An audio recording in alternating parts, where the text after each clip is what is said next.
حضور علیہ الصلوۃ والسلام فرماتے ہیں رب نہ تمہارا چہرہ دیکھتا ہے نہ تمہاری جیب دیکھتا ہے، مالک تو جب دیکھتا ہے تمہارا دل ہی دیکھتا ہے۔ تو دل کی کیفیت اللہ کو پتہ ہے۔ دل بے چین اس لیے رہتے ہیں کہ یہ جو پیاس اور جو طلب کرتے ہیں وہ ہم انہیں پہنچاتے نہیں۔ دل بے قرار اس لیے رہتے ہیں کہ یہ رب اور رسول کی محبت سے ٹھنڈے ہوں گے، ہم ادھر ادھر کی چاہتے لیے پھرتے ہیں۔ ان کے اندر بے قراری اس لیے ہے کہ ہم نے امیدیں لوگوں سے وابستہ کر لی ہیں، جو لوگوں سے نہیں کرنی چاہیے تھی، اللہ رسول سے کرنی چاہیے۔ ہم نے اسباب کو اختیار کرنا ہے، بھروسہ اسباب پر نہیں، بھروسہ تو اللہ تعالیٰ پہ کرنا ہے۔ تو جب تک دیکھیں نا قرآن مجید نے کیا کہا، قرآن مجید نے کہا والذین آمنوا اشد حبا للہ، فرمایا وہ لوگ جو ایمان لے آئے وہ اپنے رب سے شدید محبت کرتے ہیں، اپنے رب سے پیار کرتے ہیں۔ ان کے سجدے بوجھ نہیں، ان کے سجدے تو لذت ہیں۔ انہیں نماز کے لیے لانا نہیں پڑتا، جبر نہیں کرنا پڑتا، ان کے تو دل کھچے چلے آتے ہیں۔ ان کو تو پیار ہو گیا، رات ساری بیت گئی اور ایک سجدہ بھی مکمل نہ ہوا۔ وہ تو مال چونکہ اللہ نے دیا ہے تو راہ خدا میں خرچ کرتے وقت ان کی طبیعت کسی قسم کا تکلف نہیں محسوس کرتی، کوئی بوجھ نہیں محسوس کرتی، چونکہ وہ ہر چیز سے بڑھ کر اللہ رسول سے پیار کرتے ہیں۔ تو یہ چیزیں ان کے سامنے کبھی بھی رکاوٹ نہیں بنتی۔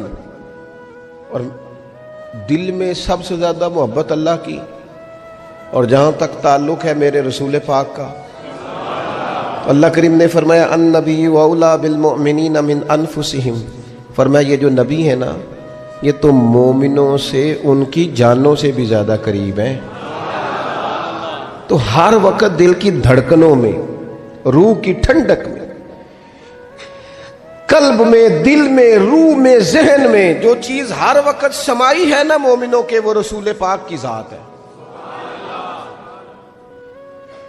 اگر رات ساری بندہ یہی سوچتا رہے کہ سویرے یار کس طرح کام چلانا ہے، پیسے کیسے آئیں گے، جو میرے پاس 2 لاکھ ہے اسے 6 کیسے کرنا ہے، اور یہ 6 ہے یہ 12 کیسے ہو سکتا ہے، اور جناب یہ دنیا میری کیسے آگے بڑھ سکتی ہے، اور یہ جو پلاٹ پڑا ہے نا میرے گھر کے بالکل سامنے کیسے کچھ چکر چلے کہ میرا ہو جائے، گاڑی ہے ذرا چھوٹے ٹائروں والی بڑے ٹائروں والی کیسے آ سکتی ہے۔ اگر 24 گھنٹے منصوبہ بندی دنیا حاصل کرنے سے دین منع تھوڑا کرتا ہے۔ حضور نے تو فرمایا محنت کر کے کمائی کرنے والا اللہ کا دوست ہے، منع نہیں ہے، لیکن ہر وقت اسی گنتی میں رہنا، اسی کے شمار میں رہنا، الجھ جانا، اور جو اصل چیز تھی اس کو چھوڑ جانا۔ ہم نا نیکی کرتے ہیں، مومن ہوتے ہیں، لیکن اس کی لذت نہیں پاتے۔ یعنی اگر نماز پڑھ کے بھی بندہ قرار نہ حاصل کرے، اگر وہ خیرات کر کے بھی اس کی ٹھنڈک نہ محسوس کرے، مسجد آ کے، محفل کرا کے، محفل میں بیٹھ کے، پھر بھی اس سے کوئی روحانیت نہ پا سکے، اس نے 20 علماء سنے، اس نے درجنوں خطباء سنے، اس نے ساری زندگی گزار دی، لیکن اس کے دل کی کیفیت ہی نہ بدلی، وہ لذت خاص ہی اسے نصیب نہ ہو، تو پھر اسے سوچنا چاہیے نا کہ دل میں نا اللہ تعالیٰ نے نا ہر چیز 2 بنائی ہے، ہونٹ 2، آنکھیں 2، کان 2، ہاتھ 2، پیر، دل اللہ نے ایک ہی بنایا۔ یہ نہیں ہو سکتا کہ چلو ایک طرف مجھے رکھ لو ایک طرف کسی اور کو رکھ لو، دل ہی ایک بنایا ہے۔ وہ کہتا ہے بس دل ایک ہے تو رب رسول ہی رہیں گے اس میں ادھر ادھر کی چاہتے نہ لے آنا، جب تک دل کے اندر پوری طور پر اللہ رسول کی۔ بخاری مسلم میں حدیث ہے، نبی پاک علیہ الصلوۃ والسلام نے فرمایا اگر تم چاہتے ہو نا تمہیں ایمان کی لذت نصیب ہو، آپ زیادہ غور کریں میری بات پر، ایک ہے کھانا، ایک ہے مزیدار کھانا، ایک ہے مومن ہونا اور ایک ہے مومن ہونے کا مزہ آنا، لذت نصیب ہونا کہ میں صاحب ایمان ہوں۔ فرمایا اگر تم چاہتے ہو کہ تمہیں ایمان کی لذت نصیب ہو، یہ حدیث آپ نے بھولنی نہیں، بخاری مسلم میں، اگر چاہتے ہو کہ ایمان کی لذت نصیب ہو تو 3 کام کرو۔ یا رسول اللہ صلی اللہ تعالی علیہ وسلم کون کون سے؟ حضور فرمانے لگے پہلا کام یہ کرو کہ ہر چیز سے بڑھ کر اللہ رسول سے محبت کرو. لیکن یہ نیرا نعرہ نہیں لگانا، یہ غور کرنا ہے، پیسوں پر اچھی طرح غور کر کے سوچ لینا ہے کہ پیسے زیادہ پیارے ہیں کہ اللہ رسول. یہ غور کر لینا. یہ جو جھوٹی انا کے بت بنائے ہوئے نا، میری عزت، میری برادری، میری افسری، میرا قبیلہ، میری کرسی، یہ غور کر لینا ہے کہ کرسیاں زیادہ پیاری ہیں، اقتدار زیادہ پیارا ہے کہ اللہ رسول. ایک طرف رسول اللہ کی شریعت اور ایک طرف تیری برادری کے رسم و رواج.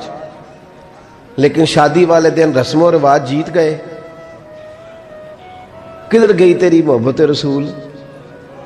وہ صرف محفل والے دن تھی، ربیع الاول شریف میں تھی. ہم تو دیندار سمجھتے ہی اس کو ہیں جس کے گھر میں شادی ہو تو پتہ چلتا ہے کتنا دیندار ہے. محفل میں تو سارے دیندار ہوتے ہیں.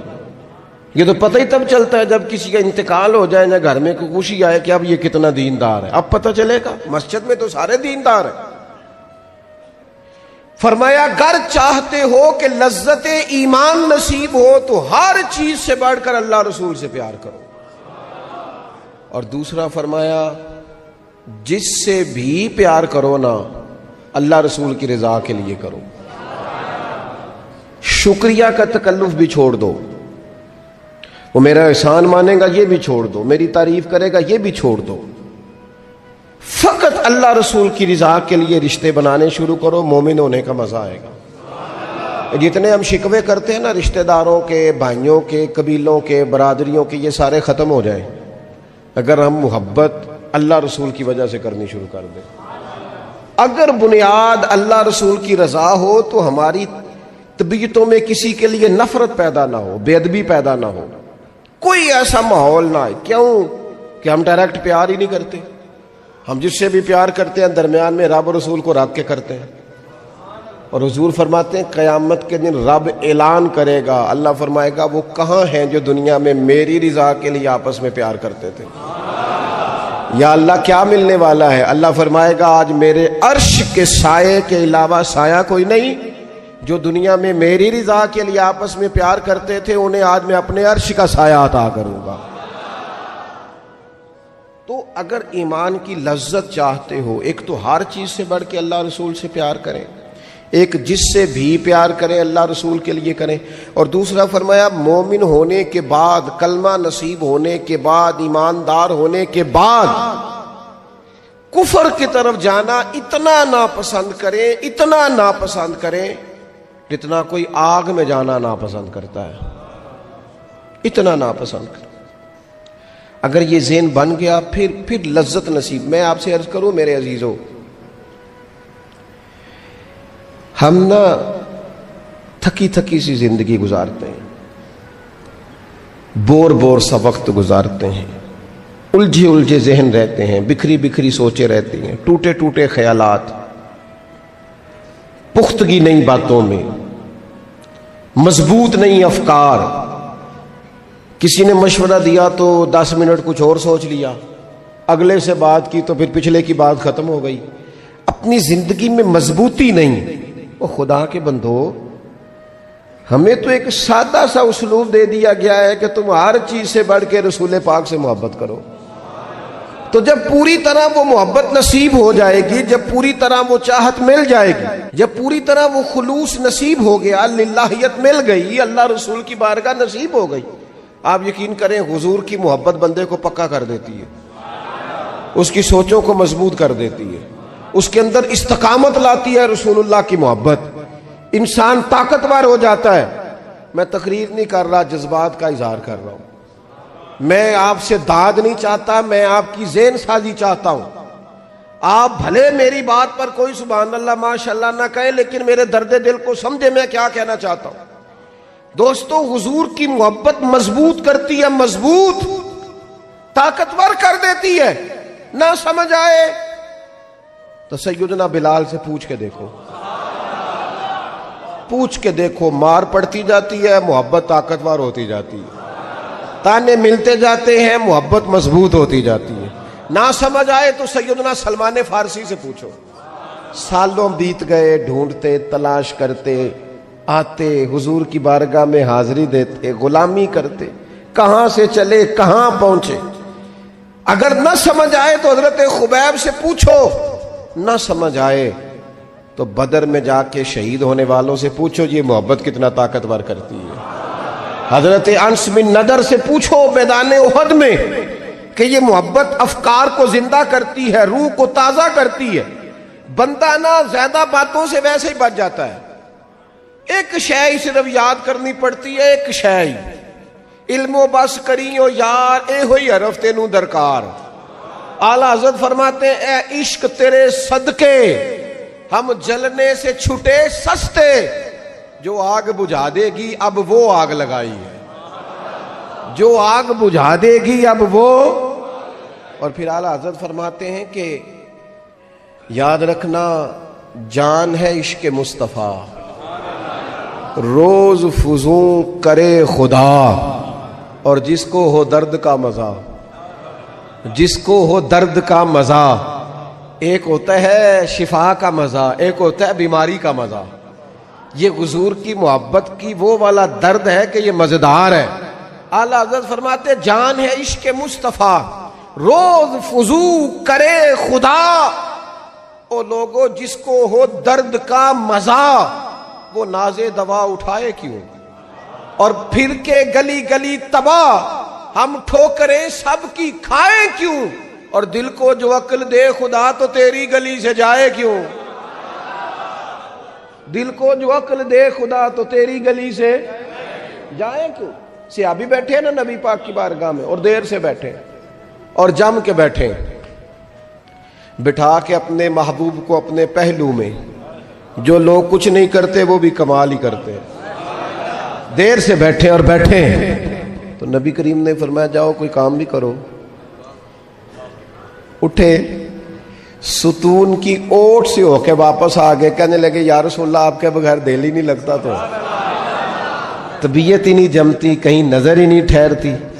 جب تک آپ اپنے دل کی کیفیات، یار ہمارے بزرگ، ہمیں تو وقت نہیں ملنا چاہیے، اگر ہمارا دعویٰ ہے کہ ہمیں حضور سے محبت ہے تو وقت ہی نہیں ملنا چاہیے۔ سیرت ساری پڑھ لی ہے ہم نے، حضور کی احادیث یاد کر لی ہیں، نبی پاک کے فضائل پر جو کتابیں لکھی گئی ہیں وہ ہمارے پاس ہیں۔ کیا آج صبح سے لے کر اب تک 1100 بار درود شریف نصیب ہوا ہے؟ کیا اگر حضور سے محبت ہے تو ہمارے دل میں نبی پاک کی امت کا درد ہے؟ حضور پر نازل ہونے والے قرآن مجید کو ہم نے سمجھا ہے؟ دین اسلام کی روشن تعلیمات کے ہم کتنے قریب گئے ہیں؟ فارغ وقت آپ کیا جی میں آج کل بور ہوتا ہوں تو بھئی آپ کتاب خریدیں حضور کی سیرت پر، پڑھیں شاہ عبدالحق محدث دہلوی نے کیا لکھا ہے، پڑھیں حضور کے فضائل کمالات، پڑھیں شفا شریف قاضی ایاز کیا لکھتے ہیں۔ لیکن زندگی تو ادھر ادھر ضائع ہو رہی ہے۔ محبت والا تو اپنا ٹائم، یہاں تو کسی کو پیار ہو جائے نا اپنے گھر سے تو قربانی دیتا ہے، کہتا ہے آپ سب لوگ کھائیں گے میں پردیس میں جا کے کماؤں گا۔ پیار ہو گیا نا تو اس نے جدوجہد کی، اس نے عمر گزار دی۔ ہمیں اگر پیار ہو تو پھر انداز کچھ اور ہو۔ تھوڑا سا نا اپنی قلبی واردات پر توجہ دیں، اپنے دل سے پوچھیں، ایک تسبیح رکھ لیں ہاتھ میں، جس طرح موبائل ہو نا بندے کے پاس تو چین نہیں نہ لینے دیتا، جس طرح موبائل ہاتھ میں ہو تو چلتا رہتا ہے نا، انشاءاللہ تسبیح بھی ہاتھ میں ہوگی تو درود پاک چلتا رہے گا۔ یہ کریں یہ کام، حضور کے تذکار جمیلہ، نبی پاک کا تذکرہ، اپنے قلب اطہر میں حضور کی محبت کو۔ آپ دیکھیں نا کبھی صحابہ کا مزاج، ایک ہوتا ہے بڑے مشورے کرنا اور ایک ہوتا ہے زندگی میں نا ایک حرف یاد کر لینا۔ صحابہ نے نا ایک سبق یاد کیا تھا کہ جو حضور کہہ دیں گے نا، یہ بڑا مختصر، بڑا جامع، بڑا مزیدار اور سارے پہلوؤں کو اکٹھا کرنے والا سبق ہے۔ جو کریم کہہ دیں گے نا، لمبی چوڑی دوڑ ہی نہیں، جو حضور فرما دیں گے۔ حضرت صدیق اکبر سے پوچھا آپ کو پسند کیا ہے؟ کہنے لگے حضور آپ کو دیکھتے رہنا، میرا دل کرتا ہے میری بیٹی گھر میں خدمت کرے، حضور میرا دل کرتا ہے اللہ مجھے مال دیتا رہے، میں آپ کے قدموں پہ قربان کرتا رہوں۔ سانو تے قید سجن دا گہنا ہے، وہ جینج رکھے ایسا اونج رہنا ہے۔ ہم نے نہ طے کر لیا ہے، ہم نے ادھر ادھر ایک مختصر سے سبق یاد کر لیا ہے۔ آپ یاد رکھیں ہمارے پاس کوئی نہ کوئی لذت ہے، کسی نہ کسی چیز کے پیچھے دوڑ رہے ہیں، ہر بندہ دوڑ رہا ہے، کچھ مان کے دوڑتے ہیں، کچھ نہ مان کے دوڑتے ہیں، لیکن دوڑ لگی ہوئی ہے۔ آپ یقین کریں میں ایسے لوگوں کو بھی جانتا ہوں جو ڈھونڈ کے محفل میں جاتے ہیں، آج میں نے اپنے نبی کی نعت سننی ہے۔ میں ایسے لوگوں کو بھی جانتا ہوں جن کو کتاب مل جائے نا، ٹائٹل پہ لکھا ہو حضور کا تذکرہ، دوڑ کے خرید لیتے ہیں۔ میں نے دیکھا ہے کہ حضور کے میلاد پاک میں وہ یوں خرچ کرتے ہیں کہ جیسے بس پوری کیفیت طاری ہو گئی۔ نبی پاک کی نسبت جہاں نظر آئی، حضور کے اصحاب کی بات آئی یا اولاد کی بات آئی، امت کے اولیاء کی بات آئی یا علماء کی بات آئی، دین کے طلباء جو مدرسوں میں پڑھتے ہیں ان کی بات، جہاں جہاں ذکر آیا، ہم نے نہ کبھی قطرے پہ غور کیا اور نہ دریا دیکھا، بس جہاں تیری جھلک دیکھی وہیں ڈوب گئے۔ اپنے دل میں اس محبت کو پیدا کریں۔ میں آپ سے عرض کروں، اولادیں بھی پریشان ہیں ہماری،